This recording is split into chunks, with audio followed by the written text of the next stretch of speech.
कांग्रेस की अंतरिम अध्यक्ष सोनिया गांधी ने कांग्रेस वर्किंग कमेटी यानी सीडब्ल्यूसी की सोमवार को हुई बैठक में साफ कह दिया है कि पार्टी के अगले अध्यक्ष पद के लिए चुनाव का शेड्यूल तैयार हो गया है। हालांकि पार्टी के कुछ नेताओं की राय के बाद सर्वसम्मति से अध्यक्ष पद के लिए होने वाले चुनाव को स्थगित कर दिया गया है। सीडब्ल्यूसी ने यह फैसला कोरोना महामारी को देखते हुए लिया। गौरतलब है कि राहुल गांधी के इस्तीफे के बाद से कांग्रेस के पूर्णकालीन अध्यक्ष का पद रिक्त चल रहा है। फिलहाल के लिए सोनिया गांधी अंतरिम अध्यक्ष के तौर पर काम कर रही हैं, लेकिन पार्टी के भीतर से अक्सर पूर्णकालीन अध्यक्ष के लिए आवाजें उठती रही हैं। हालांकि कोविड महामारी के चलते एक बार फिर कांग्रेस के अध्यक्ष पद का चुनाव टल गया है।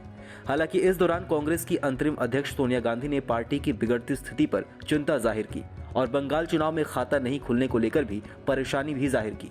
ऐसे में कांग्रेस वर्तमान हालात के मद्देनजर एक प्रभावी सेनापति की तलाश में है, लेकिन इसका सेनापति कौन होगा और सेनापति के चुने जाने की प्रक्रिया और मापदंड क्या होती है, जाहिर है इसे भी जानने की आपकी दिलचस्पी होगी। आखिर देश की सबसे पुरानी राजनीतिक पार्टी के अध्यक्ष का चुनाव कैसे होता है? दरअसल पार्टी के संविधान यानी जिस विचार और कानूनों के तहत पार्टी काम करती है, उसमें अपने अध्यक्ष के चुनाव की विस्तृत प्रक्रिया दी गई है।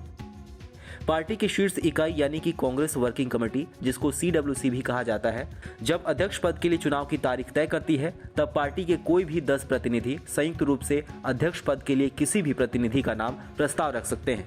पार्टी के संविधान के अनुच्छेद 12 के अनुसार प्रदेश कांग्रेस कमेटी के सभी अध्यक्ष भारतीय राष्ट्रीय कांग्रेस के प्रतिनिधि होंगे। आम चुनाव की तरह कांग्रेस में भी नामांकन भरने के बाद उसे वापस लेने के लिए 7 दिनों का मोहलत होता है। ऐसे में अगर केवल एक ही उम्मीदवार होता है तो उसे अगले कांग्रेस पूर्ण सत्र का अध्यक्ष घोषित किया जाता है। कांग्रेस पूर्ण सत्र से एक नया पार्टी अध्यक्ष कार्यभार ग्रहण करता है। कांग्रेस अध्यक्ष का कार्यकाल 5 सालों का होता है। इतना ही नहीं, अगर अध्यक्ष पद के लिए कई उम्मीदवार होते हैं तो विजेता को कम से कम 50% वोट हासिल करना होता है। सीडब्ल्यूसी के पास अस्थायी अध्यक्ष चुनने की शक्तियां होती हैं। इसके अलावा आज सोनिया गांधी ने चुनावी नतीजों पर चुप्पी तोड़ते हुए बैठक में कहा कि हालिया विधानसभा चुनाव के परिणाम बताते हैं कि कांग्रेस में चीजों को दुरुस्त करने की जरूरत है। उन्होंने कहा कि चुनाव में हुई हार के कारणों को जानने के लिए छोटे छोटे समूह गठित किए जाएंगे। चुनाव के नतीजों पर सोनिया गांधी ने कहा कि कांग्रेस को हार से सही सबक लेने की जरूरत है और ये जानने की जरूरत है कि ऐसे नतीजे क्यों आए हैं। उन्होंने ये भी कहा है कि पश्चिम बंगाल में हमें एक भी सीट नहीं मिली, जो सबसे ज्यादा चौंकाने वाली बात रही। उन्होंने कहा कि हमें इस गंभीर झटके को संज्ञान लेने की जरूरत है।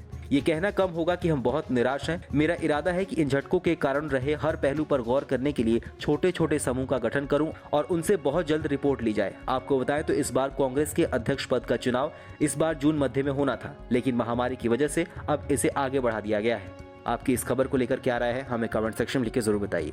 बाकी देश और दुनिया की अन्य बड़ी खबरों के लिए सब्सक्राइब करें TV9 भारतवर्ष।